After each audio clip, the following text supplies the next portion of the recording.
state your witness is excused. Yes, Your Honor. May my witness step down? Your witness is excused. Thank you, Your Honor.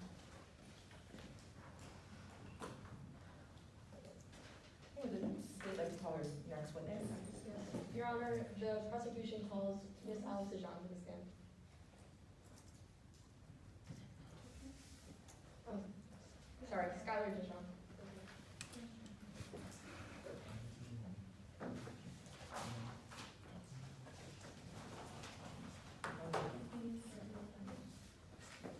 Okay, the court is ready when ordered.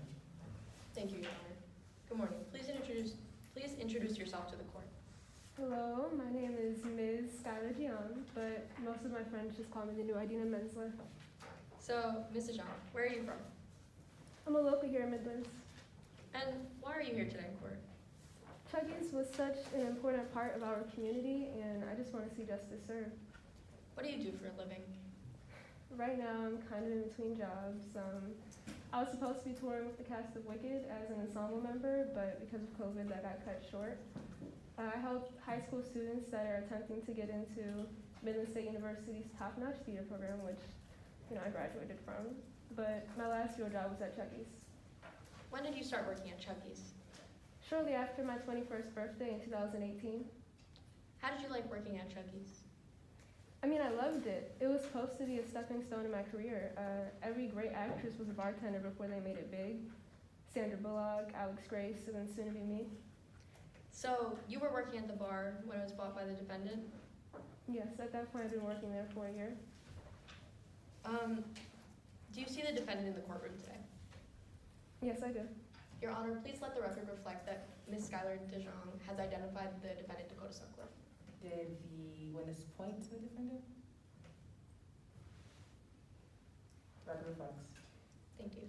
So, did anything change when the defendant bought the bar? I mean, everything changed, really. Chuggies was originally a dive bar, and Dakota had this idea for Chuggies 2.0, which required a lot of extensive renovations. So, you mentioned some renovations. Did Chuggies ever close for renovations? Yeah, it was closed for all of December. We were supposed to reopen for New Year's, but that never ended up happening. Why didn't you open again for New Year's? Her renovations took too long. So, do you think that this hurt the bar, or hurt you even? Yeah, I'd say it hurt both. Our patrons loved New Year's at Chuggies every year, and not only do I make a lot of tips, but the bar itself, makes a lot of revenue that night, so I can only assume that it hurt us. So, you worked at Chuggies for a long time. Did you ever suspect that there were any financial issues? I had a few suspicions. What led you to suspect these things? Well, for starters, she had cut our pay in half. Not only that, but as we were seeing less and less customers, I can only assume that we were making less and less money. But I had also overheard 2 phone calls that furthered these suspicions. So, you mentioned 2 phone calls. Can you explain the first phone call to the court? Yes, the first one was shortly after we had reopened on January 5th. I had overheard her on the phone talking to somebody about how she was aware that not being open on New Year's is going to cost us a lot of revenue, but not to worry because she'd have whatever money she owed on time. Thank you. So, you also mentioned another phone call. Can you please describe this one to the court also? Yes, I was clocking to work one day, and I heard her on the phone expressing to somebody how she's just had a string of bad luck, and she just needs a little more time to pay something off. Thank you. So, Ms. Dakota Sutcliffe did extensive renovations. Did business ever change after these renovations? Yeah, if anything, it slowed down originally. When we had reopened, we were seeing less and less of our regular customers, but towards the end of February, beginning of March, it did start to pick up again. What happened at this point? COVID. I mean, we had got shut down because of it. So, how else did COVID affect the bar? Most of the establishments in Midland were forced to close down for, temporary reasons. And my coworkers and I had assumed that Dakota wasn't going to make any rash decisions before waiting it out, but she decided to fire me as well as most of our staff except for 2 people. Thank you. So, after you were fired from Chuggies Bar, did you see the defendant again? Yes, I saw her a few months later parked behind the Jaywood building. Can you describe what you saw that day?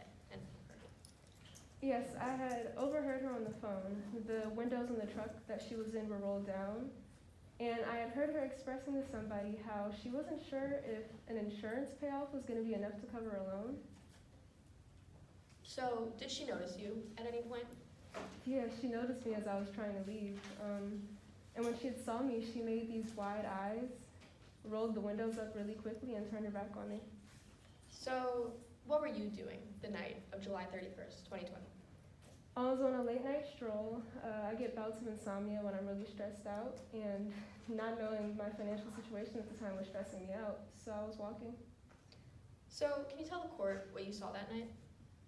Yeah, as I was on my walk, I saw that across the street at Chuggy's, there was this figure wearing a black hoodie with the hood over their head. I had hid behind a tree, but it was at that moment that I realized it was Dakota. So, if you were to see this dark hooded sweatshirt again, would you be able to recognize it? Yes. Your Honor, I ask that I readmit Exhibit 36 that has already been entered into evidence. Are you calling exhibit 36? Yeah. Okay. Let the record reflect that I'm approaching opposing counsel. So, Ms. DeJong, I've just handed you what has been marked for identification as Exhibit 36. Do you recognize this sweatshirt? Yes. What is this exhibit? This looks like the sweatshirt that I saw her wearing that night, but it also looks like the sweatshirt that was hanging up in her office. Thank you. So, can you tell the court a little more that you saw that night? Yeah, as I was hiding behind the tree and I saw a sliver of her face and realized it was Dakota, I began to follow her. She appeared really jumpy. She was looking behind her shoulder every few steps, almost as if somebody was trailing her. But she also had this very distinct smell of a chemical. It had burned my eyes and my nose and reminded me of what Chuggy smelled like during renovations. So, you mentioned you followed the defendant. Where did you follow her to? I had followed her for about 12 minutes from behind the bar of Chuggy's up until the fire station. So, why would the defendant be going to the fire station so late at night? She was a volunteer firefighter. She liked to brag about it all the time, almost as if it was cooler than what the rest of us did, but I bet if you asked her to do a 30-second quick change, she wouldn't be able to. Thank you. So, once the defendant entered the firehouse, what happened? It sort of came to life. I mean, a few minutes after she had entered, the garage doors had opened, and all of the fire trucks were leaving with their sirens blazing. But I also realized that the smell that I was once smelling had completely went away. Thank you. No further questions. Defense, your witness.